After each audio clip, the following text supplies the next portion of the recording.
आमचा एक मित्र नेहमी आनंदी असायचा. तो छोट्या छोट्या गोष्टींवरही हसायचा. त्याची ही सवय सगळ्यांना आनंदी ठेवायची, पण कधी कधी वैताग पण आणायचा. जसे की गुपचूप कोणाची चेष्टा केली गेली किंवा कोणाची कृती कॉपी केली गेली तर तो इतक्या जोरात खो खो हसायचा. सगळे विचारचे की कोणता विनोद सांगितला आहे, आम्हाला पण सांग. त्याचे नाव नरेश होते. तो चित्रपटांमध्ये निर्मितीचे काम करायचा. आमच्या दृष्टीने तो एक आनंदी नशीबवान व्यक्ती होता. त्यांच्या कुटुंबाबद्दल कोणालाच काहीच माहिती नव्हते आणि ना त्याने कधी सांगितले. कधी आम्ही विचारले तर टाळाटाळ करायचा. त्यावेळी तो सिरियस व्हायचा. आम्ही लोकांनी तर त्याच्या परिवाराबद्दल विचारायचं सुद्धा बंद केलं होतं, कारण की आम्हाला तो हसतमुखच चांगला वाटायचा. एक वेळेस तर तो सतत 3 दिवस आला नव्हता. तेव्हा सगळ्यांना त्याची काळजी वाटू लागली होती. त्याच्या मजाक मस्तीशिवाय ऑफिस सुनं सुनं वाटत होतं. तेव्हा ना मोबाईल होता, ना प्रत्येकाकडे फोन. हो, मॅसेजसाठी सर्व कुठल्या ना कुठल्या फोनवाल्यासोबत रिलेशन बनवून ठेवायचे, जेणेकरून एमर्जन्सीमध्ये मेसेज मिळावा. आम्ही त्याच्या मेसेज नंबरवर मेसेज केला तेव्हा त्याने म्हटले की तो 3 दिवस दिसला नाही म्हणून एवढे टेन्शन. त्याचा पत्ता ऑफिसमध्ये होता. तेव्हा मी आणि रमेश त्याच्या घरचा पत्ता शोधत त्याच्या घरी पोचलो. त्याचे घर शोधायला तब्बल 3 तास लागले, कारण की त्याचा पत्ता प्रॉपर नव्हता. पण आम्ही शोधूनच काढला.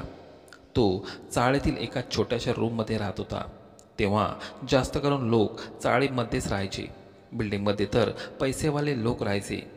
त्याचा दरवाजा खटखट केला तेव्हा त्याला दरवाजा उघडायला 10 मिनिटे लागली. तो आम्हाला पाहून खूप खुश झाला. त्याच्या डोळ्यात अश्रू आले. त्याची हालत खराब झाली होती.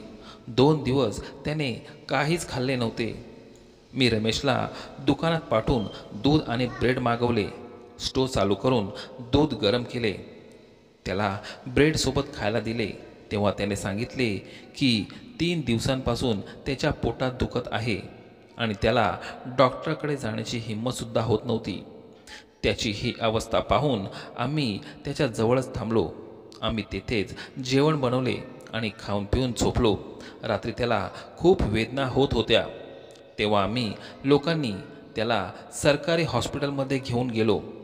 जेव्हा डॉक्टरांनी चेक केलं तेव्हा त्यांनी सांगितले की याला अल्सर नाही तर मूतखडा झाला असेल. आता एमर्जन्सीमध्ये एक्सरे काढावा लागेल. ते लिहून देतात. आम्ही एमर्जन्सी डिपार्टमेंटमध्ये त्याला घेऊन एक्सरे काढण्यासाठी एक्सरे रूममध्ये पाठवलं. त्यात चांगली गोष्ट ही झाली होती की डॉक्टरने त्याला व्हीलचेअरवर घेऊन जाण्यास सांगितले, नाहीतर त्याला चालतासुद्धा येत नव्हते. एक्सरे काढल्यानंतर बाहेर आल्यावर नरेशने हसत म्हटले, मित्रांनो, मी वाचणार नाही. यावर रमेश त्याला ओरडला. तेव्हा त्याने म्हटले, यार एक जोक सांग ना, मला खो खो हसायचं मन करतंय. मी त्याचं मन राखण्यासाठी एक जोक ऐकवला. यावर तो जोर जोरात हसू लागला आणि म्हणाला, मित्रा, आता मी आनंदाने मरेल. रमेश पुन्हा एकदा त्याला ओरडला. तेव्हा तो त्याला म्हणतो, मला वाटलं होतं की घरी कोणाला न भेटताच मी मरेन, पण तुम्ही दोघांनी मला काही क्षण अधिक दिले. असं बोलून तो स्वतः जोर जोरात हसू लागला आणि बेशुद्ध झाला. ते पाहून आम्हाला धक्का बसला. आम्ही त्याला घेऊन डॉक्टरकडे पळत निघालो. डॉक्टरांनी त्याला चेक करून म्हटले, याचा जीव तर केव्हाच गेला. आम्हाला तर जणू झटकाच बसला. डॉक्टरांनी म्हटले, सकाळी 11 वाजेपर्यंत या, तोपर्यंत पोस्टमॉर्टम रिपोर्टसुद्धा येईल, नंतर बॉडी घेऊन जा. त्यावेळी एवढी फास्ट व्यवस्था नव्हती जी आज आहे.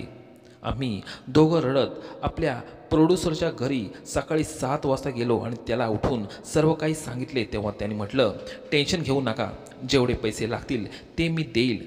10 वाजता बरोबर बँकेत या. आम्हालासुद्धा खूप टेन्शन आलं आणि आम्ही मित्रांना सांगितले. आता सगळ्यात मोठा प्रॉब्लेम हा होता की त्याच्या घरी कसं सांगायचं, कारण की त्याच्या घरचा काहीच पत्ता नव्हता.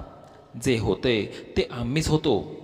माझ्या डोळ्यांसमोर सारखा सारखा त्याचा हसरा चेहरा दिसत होता. शेवटी आम्ही सर्व ऑफिसच्या लोकांनी मिळून त्याचा अंतिम संस्कार केला.